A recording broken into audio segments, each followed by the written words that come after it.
सूर्या सरल अध्ययनमाला MA इतिहास second semester 20वीं शताब्दी के विश्व अनिवार्य प्रश्न पत्र हैं, जिसमें हम 20वीं शताब्दी का विश्व देखेंगे। आज हम इसकी कंप्लीट करने वाले हैं पहले यूनिट, जिसमें हम शीत युद्ध, इसके प्रभाव, शीत युद्ध का वैचारिक एवं राजनीतिक आधार पढ़ेंगे, पैक्ट पढ़ेंगे, संधियां, नाटो, वार्सो पैक्ट और C2 कंप्लीट करने वाले हैं। यदि फ्रेंड्स आप हमारे चैनल पर नए हैं, अभी तक चैनल को सब्सक्राइब नहीं किया है, तो चलिए फ्रेंड्स, यदि आपको वीडियो थोड़ा सा भी यूज़फुल लगता है तो वीडियो को लाइक कीजिए, कमेंट कीजिए, चैनल को सब्सक्राइब कीजिए और अपने प्यारे प्यारे फ्रेंड्स के साथ शेयर कीजिए। तो चलिए स्टार्ट करते हैं पहले यूनिट का पहला क्वेश्चन, जिसमें हम शीत युद्ध की परिभाषा देंगे। अंतर्राष्ट्रीय राजनीति को किस प्रकार से प्रभावित किया है शीत युद्ध ने? शीत युद्ध से आप क्या समझते हैं? शीत युद्ध के उत्पन्न होने के उत्तरदायी कारण क्या हैं, समझाइए। शीत युद्ध से क्या आवश्यक है, इसके कारण एवं अंतर्राष्ट्रीय संबंधों पर प्रभाव को स्पष्ट करना है, एवं शीत युद्ध के विस्तार एवं प्रगति के चरणों को लिखिए, इसके प्रभाव को बताइए। शीत युद्ध से आशय एवं परिभाषा। शीत युद्ध आमने सामने अस्त्रों से नहीं लड़ा जाता, इसमें किसी प्रकार का खून खराबा नहीं होता।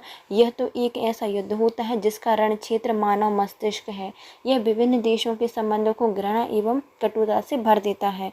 डॉक्टर MS राजन के शब्दों में शीत युद्ध शक्ति संघर्ष की राजनीति का मिलता जुलता परिणाम है, दो विचारधाराओं के संघर्ष का परिणाम है, दो प्रकार की परस्पर विरोधी पद्धतियों का परिणाम है, जिसका अनुपात समय एवं परिस्थिति के अनुसार एक दूसरे के पूरक के रूप में बदलता रहता है। जवाहरलाल नेहरू के अनुसार शीत युद्ध पुरातन शक्ति संतुलन की अवधारणा का नया रूप है। यह विचारों का संघर्ष न होकर दो भीमाकार शक्तियों का आपसी संघर्ष है।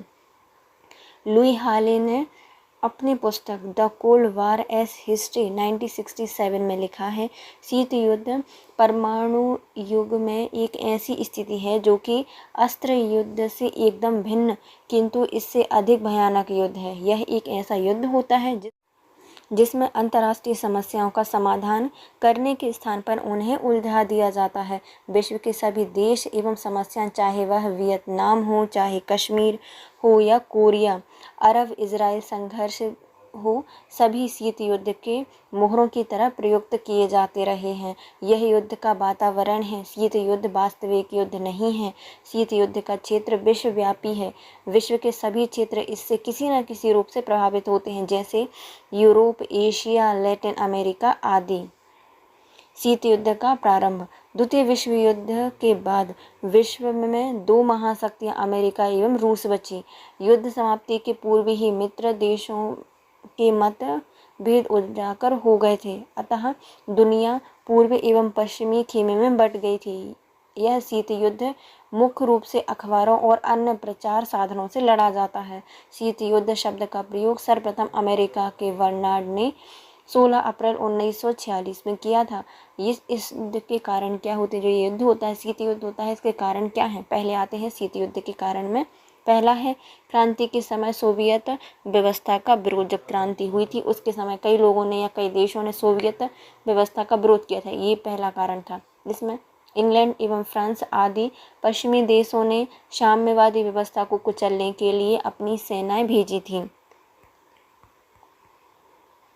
सोवियत संघ में साम्यवादी सरकार स्थापित हो जाने के बाद पश्चिमी राष्ट्रों ने काफ़ी समय तक मान्यता प्रदान नहीं की थी। दूसरा आता है पश्चिमी देशों की तुष्टीकरण की नीति। जो पश्चिमी देश है उनकी जो तुष्टीकरण है उनकी तुष्टीकरण की नीति दूसरा कारण हो जाएगी। प्रथम विश्व युद्ध के बाद पश्चिमी राष्ट्रों ने यह प्रयत्न किया कि सोवियत सरकार पराजित हो जाए, क्योंकि वे साम्यवादी से भयभीत थे। इसी साम्यवादी से भयभीत होकर उन्होंने तुष्टीकरण की नीति को अपनाया। इन्होंने फासिस्टवादी देशों को रूस के विरुद्ध भड़का दिया। जो फासिस्टवादी थे उनको भड़का दिया कि भैया रूस ऐसा है वैसा है। इंग्लैंड ने इसलिए जर्मनी, इटली के अधिनायकों के नरसंहार की आलोचना न करके उसका समर्थन किया था। मतलब इंग्लैंड इतना गिर गया था कि उसने जो जर्मनी, इटली में अधिनायकों का नरसंहार हुआ था उसकी आलोचना नहीं की थी, बल्कि उसका समर्थन किया था। यूगोस्लाविया में मार्श टीटो की साम्यवादी सरकार बन जाने पर भी पाश्चात्य देशों ने वहाँ पर राजतंत्र स्थापित करने का प्रयत्न किया था। जैसे जो यूगोस्लाविया है, जब वहाँ पर मार्श टीटो की सरकार स्थापित कर दी गई तो पश्चिमी देश चाहते थे कि ये हट जाएं और यहाँ पे क्या बने, राजतंत्र स्थापित हो जाए। अतः जो सोवियत रूस है उसके पश्चिमी राष्ट्रों से नाराज था। ये उसको भैया उंगली कर रहे थे तो भाई बस वो भी नाराज हो गया कि हम भी बताते हैं बेटा तुम्हें। युद्धकालीन संदेह। युद्ध के दौरान भी पश्चिमी राष्ट्र एवं रूस के संबंधों में अविश्वास एवं संदेह की गहरी जड़ें विद्यमान थी। मतलब इनको विश्वास पहले भी नहीं था, ऐसा नहीं कि पहले बड़े जय वीरू वाले दोस्त थे, नहीं थे दोस्त, उनको तब भी इनसे विश्वास नहीं था और संदेह रहता था। 1943 में हिटलर ने रूस को भारी जनधन की हानि पहुंचाई थी। हिटलर ने रूस को बहुत हानि पहुंचाई। अतः स्टालिन ने मित्र राष्ट्रों से जर्मनी के विरुद्ध एक और मोर्चा खोलने का अनुरोध किया ताकि रूस पर जर्मनी का दबाव कम हो जाए, किंतु पश्चिमी राष्ट्रों ने जानबूझकर इसमें देरी कर दी। रूस पर जर्मनी का दबाव कम हो सके, मैंने कहा था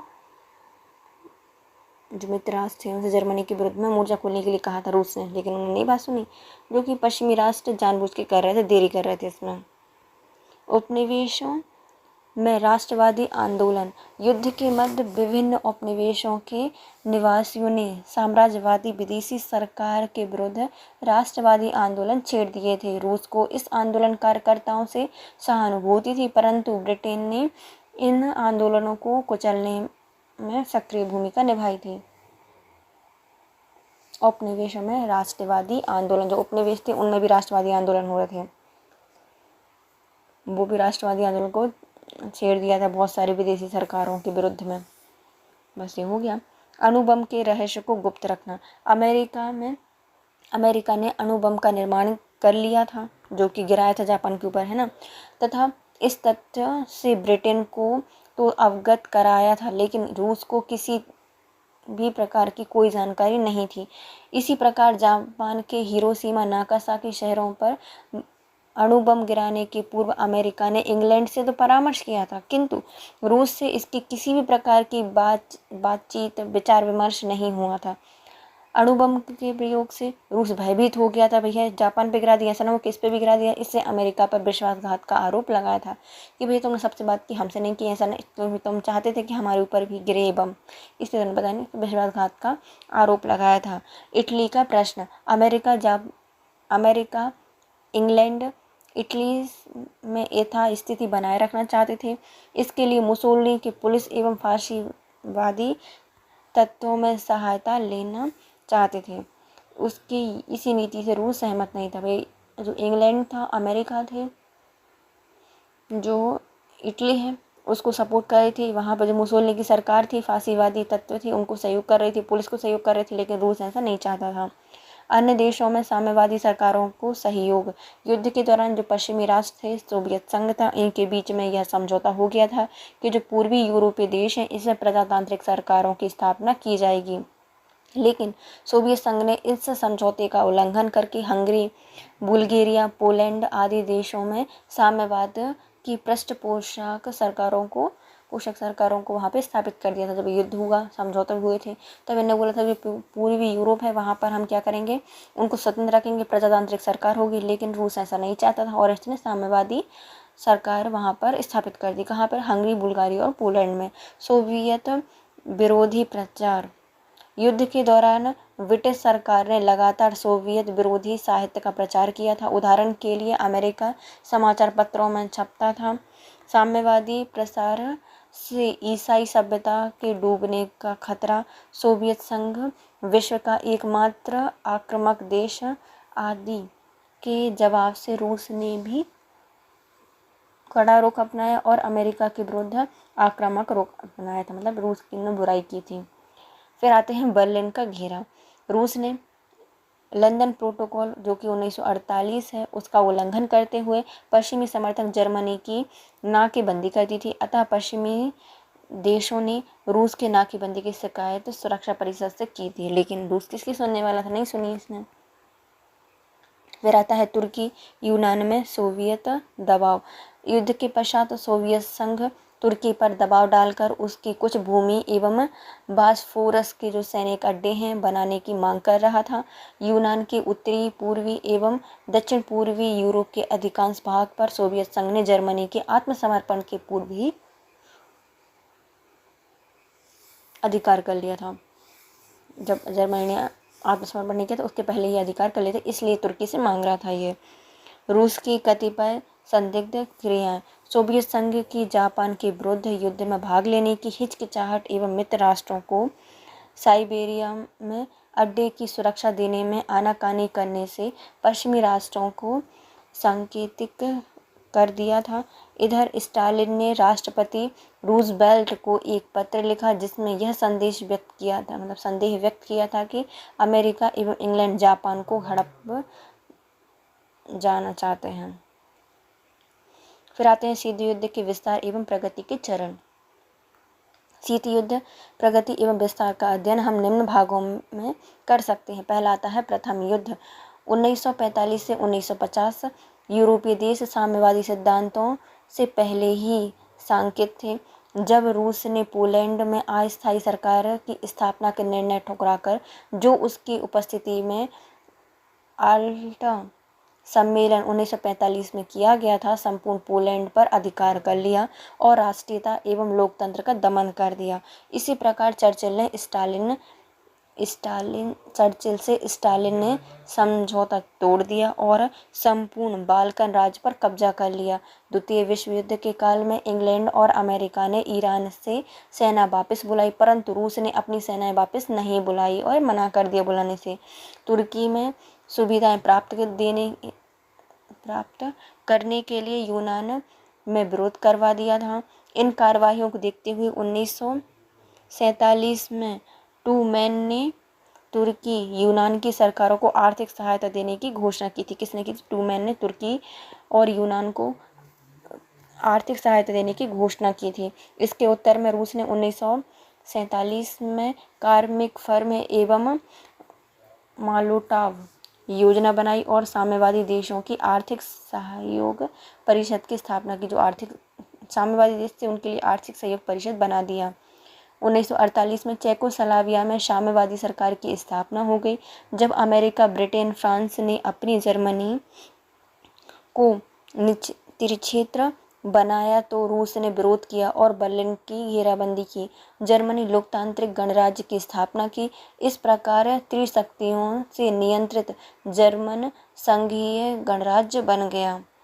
रूस के खिलाफ अमेरिका ने नाटो एवं सीटो का निर्माण किया था। नाटो और सीटो 1947 में रूस की मदद से माओ से तुंग ने चीन में साम्यवादी सरकार बनाई तो चांग काई शेक ने राष्ट्रवादी सरकार बनाई थी। पश्चिमी देशों ने चीन को संयुक्त राष्ट्र संघ का सदस्य नहीं बनने दिया था। देखो, रूस के खिलाफ में अमेरिका ने क्या किया? सीटो बना दिया और नाटो की स्थापना कर दी। 1947 में रूस की मदद के लिए माओ से तुंग आए, चीन में साम्यवादी सरकार बना दी इन्होंने। फिर चांग काई शेक आए, इन्होंने राष्ट्रवादी सरकार बनाई। पश्चिमी देशों में चीन को संयुक्त राष्ट्र संघ का सदस्य बनने ही नहीं दिया। फिर आता है दूसरा युग 1950 से 1953 का 3 साल का रहा था। इस युद्ध में यूरोप की जो शीतलहर थी इसका प्रभाव एशिया पर भी होने लगा। कोरिया को विभाजित करके एक भाग पर अमेरिका ने और दूसरे भाग में रूस ने अधिकार कर लिया।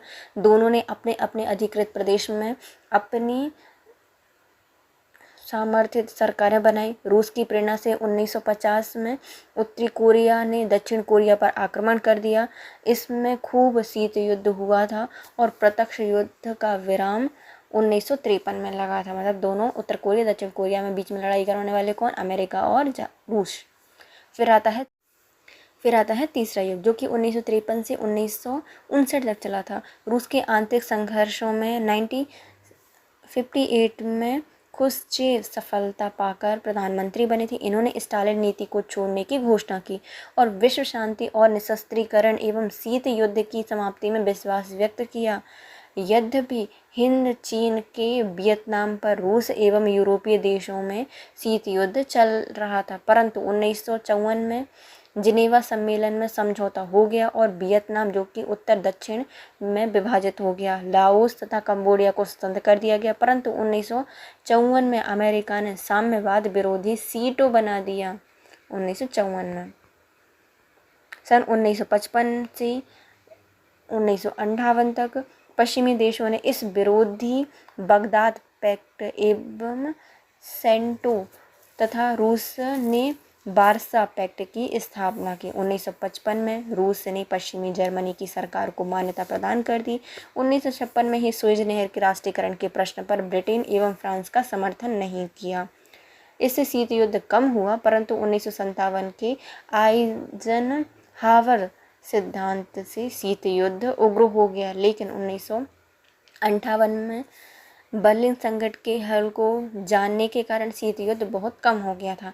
फिर आता है चतुर्थ युग, जो कि 1959 से चला था 1962 तक, मिनिमम 3 साल है ना, 3 साल तक चला था ये। इस युद्ध में ख्रुश्चेव ने अमेरिका की एवं आइजनहावर ने रूस की यात्राएं की थी एवं पेरिस में शिखर सम्मेलन में शीत युद्ध कम हो गया था, परंतु U2 की घटना से संबंध कटु हुए, परंतु ख्रुश्चेव के कारण शीत युद्ध बढ़ नहीं पाया।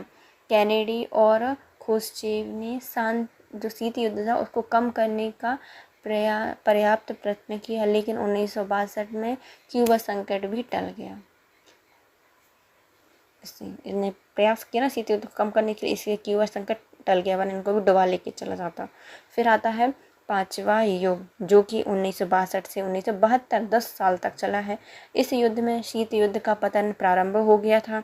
रूस और अमेरिका ने अपने संबंधों को सुधारा था। इस युग में अणु परीक्षणों पर रोक लगाने वाली संधियां हुई थी। टेलीफोन से सीधे संबंध बनाए गए थे। 1963 में नए प्रधान कोसिजिन एवं जॉनसन ने पुरानी नीतियों पर चलने का संकल्प लिया था। 1964 में वियतनाम युद्ध एवं 1967 में अरब इजराइल युद्ध के कारण दोनों में शीत युद्ध बढ़ गया था। 1969 में बर्लिन संकट टला और 1972 में दोनों का कोरिया में समझौता हो गया। इसी प्रकार पूर्व एवं पश्चिमी जर्मनी में समझौता हो गया, जिससे शीत युद्ध में कमी आ गई थी। लेकिन फिर आता है षष्ठम युग, जो कि 1973 से चलता है 1980 तक, मिनिमम 7-8 साल है ना। इस युद्ध में युद्ध के अलावा सभी साधन अपनाए गए थे। पश्चिमी एशिया में अमेरिका ने इजराइल का, तो सोवियत संघ ने अरब देशों का साथ दिया था। तो अमेरिका ने इजराइल का और जो सोवियत संघ है उसने अरब देशों का साथ दिया था। 1979 में अफगानिस्तान पर रूसी कब्जे पर अमेरिका ने शोर मचा दिया। यह विश्व शांति के लिए एक खतरा था। 1980 में ईरान इराक युद्ध में सोवियत संघ ने ईरान का, तो अमेरिका ने इराक का समर्थन किया था। महाशक्तियों ने युद्ध में भाग नहीं लिया, परंतु युद्ध इसके द्वारा ही हुए थे। फिर आते हैं विश्व राजनीति पर प्रभाव। द्वितीय विश्व युद्ध के बाद राजनीति की धुरी शीत युद्ध थी। विश्व राजनीति को शीत युद्ध ने पराजित किया था। ये इस प्रकार देखे जा सकते हैं। विश्व 2 गुटों में बट गया था, अमेरिका एवं सोवियत संघ। इन दोनों गुटों ने इसका नेतृत्व किया था। फिर आते हैं आतंक एवं अविश्वास। इससे आतंक एवं अविश्वास बढ़ा था, जो कि विभिन्न राष्ट्र इससे भयभीत हो गए थे। आणविक युद्ध की संभावनाएं बढ़ गई थीं। सैनिक संधियों का महत्व, इससे सैनिक शक्तियां गठबंधनों को बढ़ावा मिला था। नाटो, सीटो, सेंटो, वारसा पैक्ट जैसे सैनिक गठबंधन इसमें किए गए थे।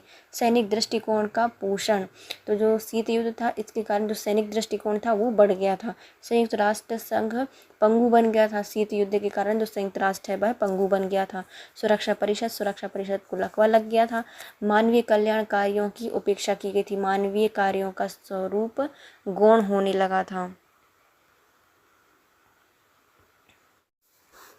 देतांत तनाव शिथिल ने शीत युद्ध के बाद के काल की अंतर्राष्ट्रीय राजनीति की प्रकृति में नए आयाम प्रस्तुत किए थे। इस कथन का मूल्यांकन कीजिए। तनाव शिथिल से आप क्या समझते हैं, इसके कारण एवं विश्व राजनीति पर पड़ने वाले इसके प्रभाव की चर्चा कीजिए। तनाव शिथिल के लिए जिम्मेदार कारणों की विवेचना कीजिए। पहले आता है प्रस्तावना। देतांत एक फ्रेंच शब्द है जिसका अर्थ तनाव में कमी या शिथिलता होती है। वर्तमान समय में इस शब्द का प्रयोग दो बड़ी शक्ति अमेरिका एवं सोवियत संघ के संबंधों में तनाव शिथिल को अभिव्यक्त करने के लिए किया गया है। डॉक्टर हेनरी ए किसिंजर ने देतांत को पारस्परिक परमाणु भय के रूप में अभिव्यक्त किया है। इसकी धारणा है कि अणुयुग में सैनिक शक्ति राजनीतिक दृष्टि से व्यवहार शक्ति में जो असंगति है वह देतांत है, लेकिन यद्यपि देतांत अमेरिका एवं रूस की परमाणविक बराबरी का परिणाम है, फिर भी इससे देतांत का पूर्ण अर्थ अभिव्यक्त नहीं होता। देतांत की प्रकृति। देतांत एक ऐसी प्रक्रिया या प्रवृत्ति है जिससे एक ही समय पर दो परस्पर विरोधी प्रवृत्तियां, सहयोग और प्रतिद्वंद्विता पाई जाती है। देतांत ने महाशक्तियों के शीत युद्धकालीन संबंधों में शिथिलता ला दी थी। इसमें प्रतिरोध के स्थान पर समझौता वृत्ति, शत्रुता के स्थान पर मित्रता, विरोध के स्थान पर सहयोग और विभाजन के स्थान पर समायोजन को जन्म दिया था। लेकिन देतांत का यह अर्थ कदापि नहीं है कि दोनों महाशक्तियों के मतभेद पूर्णतः समाप्त हो गए थे। इसमें यह सैद्धांतिक या वैचारिक मतभेद नहीं पाए जाते। इसके राष्ट्रीय हितों के में विरोध नहीं रहा। इससे अब कोई राजनीतिक, आर्थिक एवं सैनिक प्रतियोगिता नहीं रही।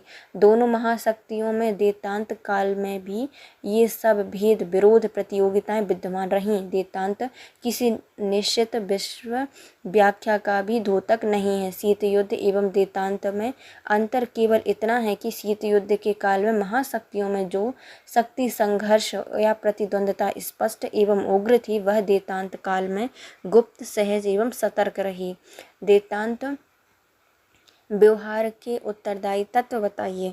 तो महाशक्तियाँ अमेरिका और रूस के संबंधों में देतांत व्यवहार को निर्धारित करने के प्रमुख तत्व निम्नलिखित है। पहला आता है परमाणवीय बराबरी। सोवियत संघ एवं संयुक्त राज्य अमेरिका में परमाणवीय शक्तियों में बराबरी ही महाशक्तियों के देतांत व्यवहार के रूप या प्रमुख रूप से उत्तरदायी रही है।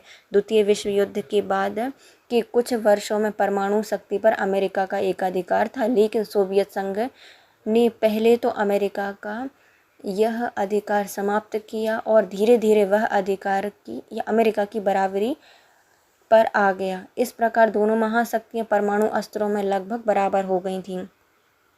फिर आती है भय का संतुलन। वर्तमान समय में परमाणु और ताप नाभिकीय अस्त्रों ने युद्ध को इतना भयंकर, विध्वंसक बना दिया है कि कोई भी महाशक्ति युद्ध का खतरा मोल नहीं लेना चाहती या उसका दुस्साहस नहीं कर सकती। परमाणु अस्त्रों ने अब अंतर्राष्ट्रीय व्यवस्था में ऐसे सामरिक असंतुलन पैदा कर दिया है जैसा पहले कभी नहीं था। इसलिए दोनों पक्ष युद्ध के संभावित भयंकर परिणामों से भयभीत रहे हैं। इस प्रकार दोनों पक्ष सहयोग करने पर बाध्य हो गए। इन्होंने न केवल पारस्परिक संबंधों को सुधारना शुरू कर दिया, बल्कि अन्य अंतर्राष्ट्रीय संघर्षों को रोकने के लिए भी प्रयत्न करने शुरू कर दिए।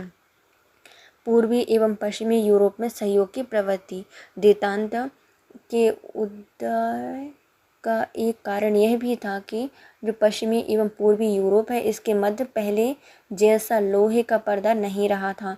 दोनों भागों में आर्थिक संबंध निरंतर बढ़ने लगे। बर्लिन समझौता, पूर्वी जर्मनी एवं पश्चिमी जर्मनी द्वारा एक दूसरे को मान्यता देना आदि ने भी देतांत को बल प्रदान किया था। महाशक्तियाँ अब अनुभव करने लगी थी कि सिद्धांत, परिस्थितियाँ, पद्धतियाँ एवं अवस्थाओं की भिन्नता के बावजूद देश राष्ट्रीय हितों की पूर्ति के लिए सहयोग कर सकते हैं। चीन रूस संघर्ष। चीन रूस संघर्ष ने भी देतांतिकी प्रवृत्तियों को जन्म दिया है। इस संघर्ष ने अमेरिका एवं रूस को एक दूसरे के निकट ला दिया है। रूस ने भी यह अनुभव किया है कि वह चीन एवं पश्चिमी जगत दोनों से संघर्ष नहीं कर सकता।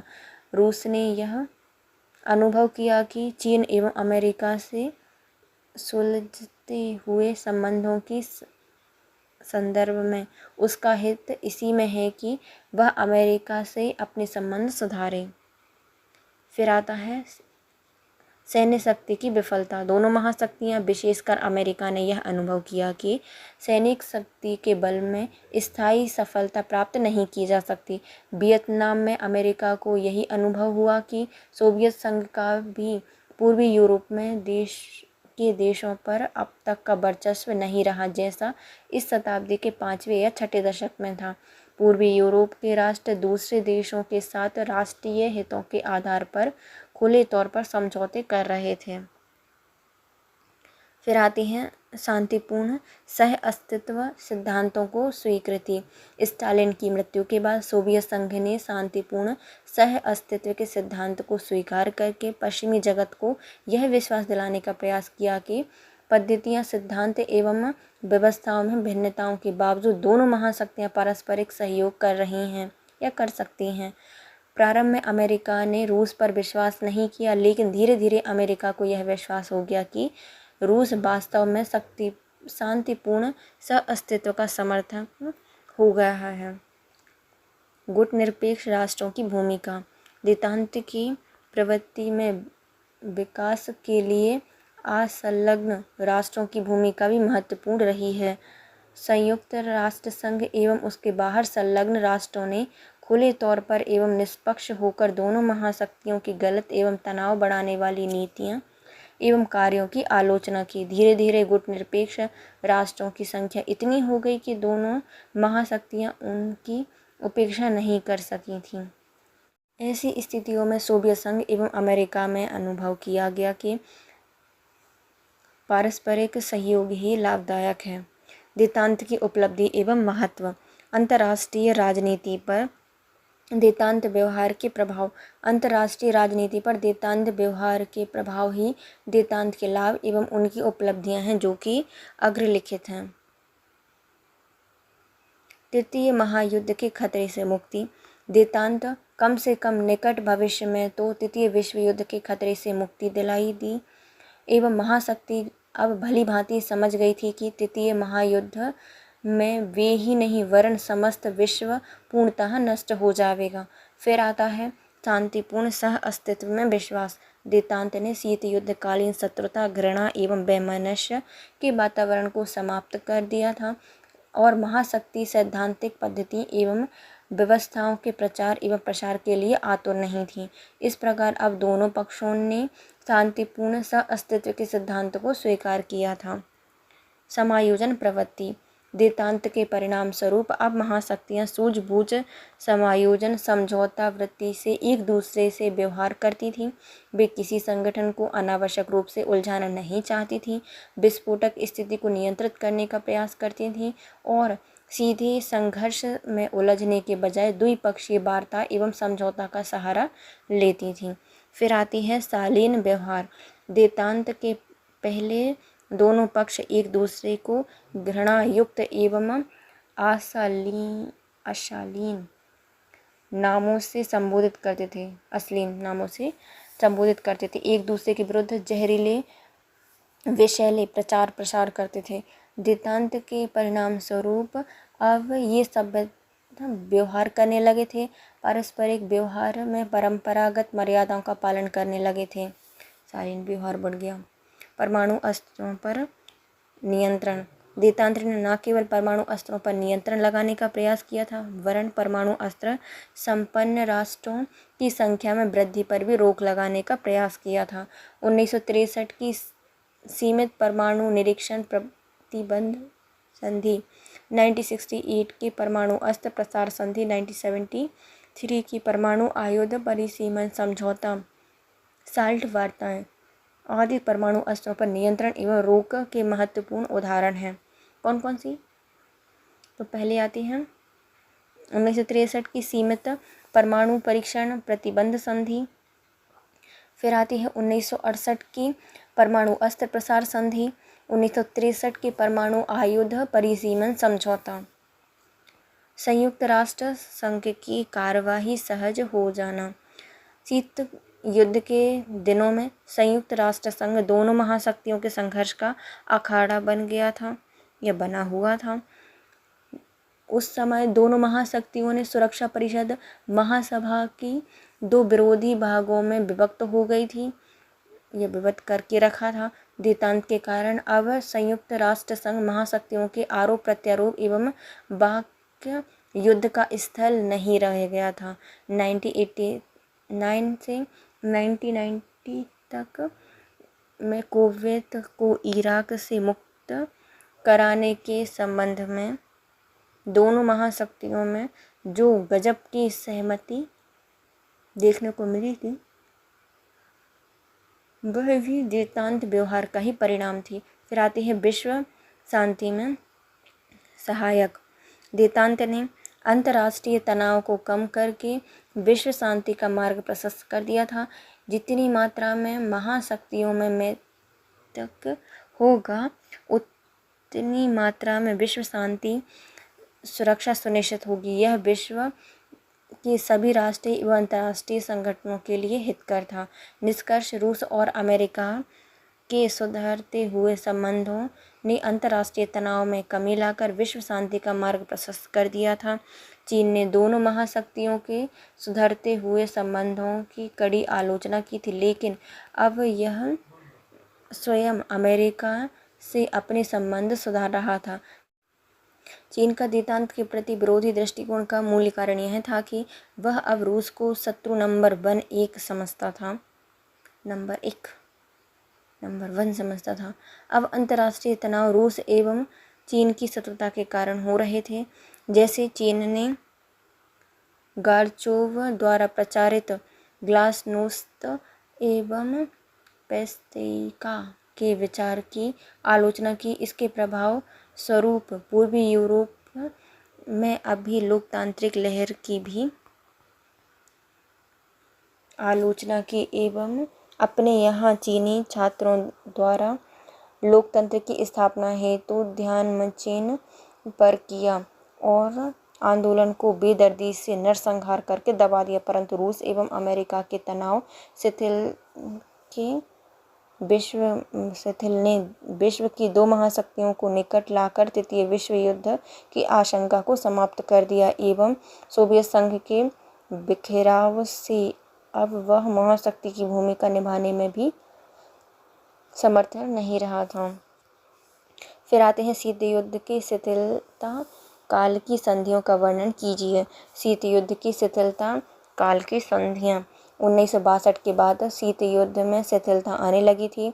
एडवर्ड क्रैकर्स के शब्दों में उष्ण स्थलों की शीतलीकरण हुआ तथा तनाव भरा युद्ध एक ठंडे सह अस्तित्व में बदल गया। सच्चाई यह है कि इस काल में जहां एक ओर शीत युद्ध में शिथिलता आई, वहीं दूसरी ओर महाशक्तियों में प्रतिद्वंद्विता भी बनी रही। शीत युद्ध की शिथिलता से निम्नलिखित संधियां एवं समझौते हुए थे। पहला आता है परमाणु निरीक्षण प्रतिबंध संधि, जो कि 25 जुलाई 1963 में ब्रिटेन सहित दोनों देशों ने मॉस्को में वायुमंडल, बाह्य अंतरिक्ष एवं समुद्र में अणु परीक्षण पर प्रतिबंध लगा दिया था। मतलब आप ब्रह्मांड में नहीं कर सकते, बाह्य अंतरिक्ष में नहीं कर सकते, समुद्र में अणु परीक्षण पर प्रतिबंध लगा दिया गया था। एक संधि पर हस्ताक्षर हुए थे। 26 जुलाई 1963 को अमेरिकी जनता के नाम अपने एक भाषण में केनेडी ने इस संधि को शीत युद्ध की समाप्ति की दिशा एवं युग से विश्व शांति की दिशा में, मतलब युद्ध से विश्व शांति की ओर जाने के प्रयास के मार्गों में एक ऐतिहासिक चिन्ह बताया था। इस संक्षिप्त संधि का मूल्यांकन करते हुए कहा था कि यह संधि सतयुग लाने वाली नहीं है, यह संघर्षों को कम नहीं करेगी, किंतु यह एक महत्वपूर्ण कदम है शांति की ओर, विवेक की दिशा में तथा युद्ध से विपरीत दिशा में। फिर आती है हॉटलाइन समझौता, जो कि 1963 में हुआ था। इस संधि के साथ ही वॉशिंगटन एवं कैमलिन में टेलीफोन एवं रेडियो का सीधा संपर्क स्थापित करने का समझौता हुआ था। इस संपर्क के उद्देश्य महत्वपूर्ण अंतर्राष्ट्रीय संकट के समय दोनों महाशक्तियों के बीच सीधा संपर्क स्थापित करना था। इसके भूल एवं आकस्मिक दुर्घटना से छिड़ने वाले जो युद्ध के संकट का निराकरण करना। आणविक अप्रसार निषेध संधि जो कि 1968 में हुई थी, 1968 में सोवियत संघ, अमेरिका, ब्रिटेन ने मिलकर अन्य देशों के साथ परमाणु अप्रसार संधि पर हस्ताक्षर किए थे। इसमें कहा गया था कि परमाणु अस्त्र संपन्न राष्ट्र परमाणु अस्त्र विहीन राष्ट्रों को परमाणु अस्त्र प्राप्त करने में किसी प्रकार की सहायता नहीं करेंगे। फिर आते हैं मॉस्को वॉन समझौता। सोवियत संघ एवं पश्चिमी जर्मनी के मध्य 1970 में यह समझौता हुआ कि इसने शीत युद्ध की जड़ों को ही समाप्त कर दिया है। इस समझौते के द्वारा मॉस्को एवं बोन ने शक्ति प्रयोग का परित्याग किया एवं वस्तु स्थिति को स्वीकार किया। फिर आती है बर्लिन समझौता। 18 माह तक बातचीत करने के बाद अमेरिका, ब्रिटेन, फ्रांस, सोवियत संघ के प्रतिनिधियों के बीच में पश्चिमी बर्लिन के बारे में अगस्त 1971 में एक समझौता हो गया। इस समझौते के अनुसार अब पश्चिमी बर्लिन के लोग पूर्वी बर्लिन जा सकते थे। के तहत पश्चिमी जर्मनी से पूर्वी बर्लिन जाने पर भी रुकावट नहीं रहेगी। बर्लिन समझौता शांति की दिशा में एक महत्वपूर्ण कदम था। द्वितीय महायुद्ध के उपरांत बर्लिन के प्रश्न ने सोवियत संघ एवं पश्चिमी राष्ट्रों के बीच संबंध सुधार में बड़ी रुकावट डाली थी, जिसका अब हल खोज लिया गया था। दो जर्मन राज्यों का सिद्धांत। बड़े राज्यों के इस मध्य बर्लिन पर जो समझौता हुआ था उसके कारण शीत युद्ध की उग्रता में कमी नहीं आई थी। इसने पूर्व एवं पश्चिमी जर्मनी के मध्य संबंध कायम करने के लिए दिशा निर्देश किए थे। 19 नवंबर 1972 को पश्चिमी जर्मनी की राजधानी बोर्न में इन दोनों देशों के प्रतिनिधियों ने एक संधि पर हस्ताक्षर किए, जिसके फलस्वरूप इन दोनों जर्मनी राज्यों के बीच में पिछले 23 वर्षों तक चली आ रही तानातनी समाप्त हो गई। दोनों जर्मन राज्यों ने एक दूसरे के अस्तित्व को स्वीकार कर लिया और अनेक मानवीय क्षेत्रों में सहयोग करने का वादा किया। 1973 में दोनों जर्मन राज्यों को संयुक्त राष्ट्र संघ की सदस्यता प्रदान की गई। कोरिया का समझौता। कोरिया समस्या शीत युद्ध का एक प्रमुख कारण थी। 20 अगस्त 1971 की उत्तर कोरिया एवं दक्षिण कोरिया की रेड क्रॉस सोसाइटी की एक बैठक हुई, जिसमें यह तय किया गया कि कोरिया युद्ध के दौरान जो 1 करोड़ कोरियाई लोगों के रिश्तेदार, संबंधी, मित्र बिछड़ गए हैं, उनकी अदला बदली हो जाएगी। इस निर्णय के बाद दोनों पक्षों के बीच में एकीकरण के प्रश्न पर वार्ताएं शुरू हो गईं। 8 जुलाई 1972 को इस समझौते में एक समझौता और हुआ। इस संदर्भ में एक और समझौता हुआ। इस समझौते के अनुसार उत्तर कोरिया, दक्षिण कोरिया दोनों ने वादा किया कि वे एक दूसरे को कमजोर करने का कोई प्रयास नहीं करेंगे। एकीकरण को संपन्न करने के लिए एक समन्वय समिति भी गठित की जाएगी। जुलाई 1973 में एक दूसरे के बीच सहयोग में वृद्धि करने के लिए एक आयोग स्थापित किया जाएगा। इस आयोग ने सैनिक तनाव को कम करने के लिए अनेक सुझाव दिए थे।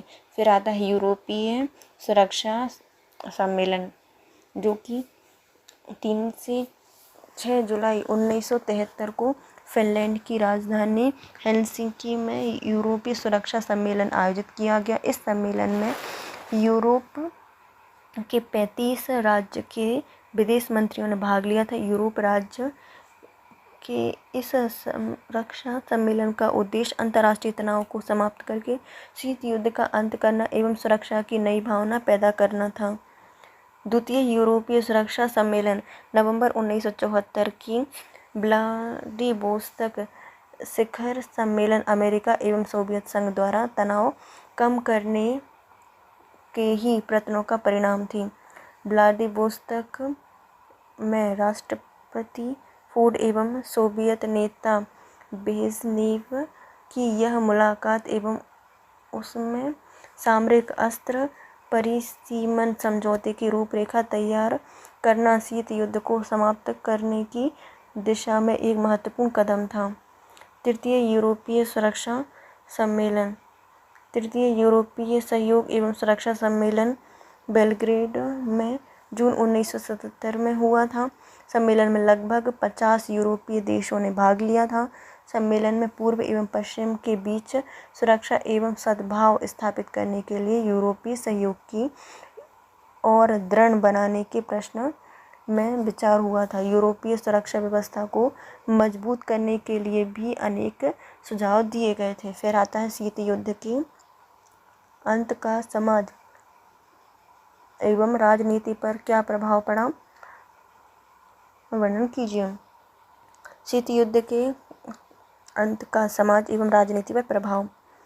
शीत युद्ध की समाप्ति के वर्ष जो कि 1985 से 51 में अंतर्राष्ट्रीय राजनीति के तनाव केंद्र में कमी आई एवं कतिपय संकटपूर्ण समस्याओं का हल खोजना आसान हुआ। ईरान इराक युद्ध की समाप्ति 1980 में, अफगान समस्या के समाधान 1988 में, नामीबिया की स्वतंत्रता 1988, कुवैत को मुक्त कराने के लिए 1991 में संयुक्त राज्य अमेरिका एवं सोवियत संघ ने मिलजुल कर कार्य किया। संयुक्त राज्य संघ प्रभावी भूमिका अदा कर सका। खाड़ी संकट के दिन में राष्ट्रपति बुश एवं गोर्बाचोव ने गजब की सहमति दिखाई गई। पश्चिमी एशिया शांति वार्ता का माहौल तैयार करने में सोवियत संघ ने अमेरिका को पूर्ण सहयोग दिया। शांति वार्ता में भाग लेने के लिए सीरिया को राजी करने में सोवियत पहल काफ़ी सहयोग सिद्ध हुई, क्योंकि कई वर्षों से अब सीरिया को हथियार सप्लाई करता था। सोवियत संघ को आर्थिक संकट से उबरने के लिए पश्चिमी देश आगे आए। सोवियत राष्ट्रपति गोर्बाचोव ने G7 देशों के लंदन सम्मेलन में जुलाई 1991 में भाग लिया था। सोवियत संघ की मदद के लिए उन्हें अंतर्राष्ट्रीय मुद्रा कोष एवं विश्व बैंक का सदस्य बनाया गया था। इसके अलावा भी G7 ने सोवियत संघ में यातायात, कानूनी एवं बैंकिंग प्रणाली स्थापित करने एवं जापान खाद्य उत्पादन बढ़ाने में भी पूरी तकनीकी सहायता देने का वचन दिया था। शीत युद्ध के अंत के साथ ही सोवियत संघ का अस्तित्व भी समाप्त हो गया।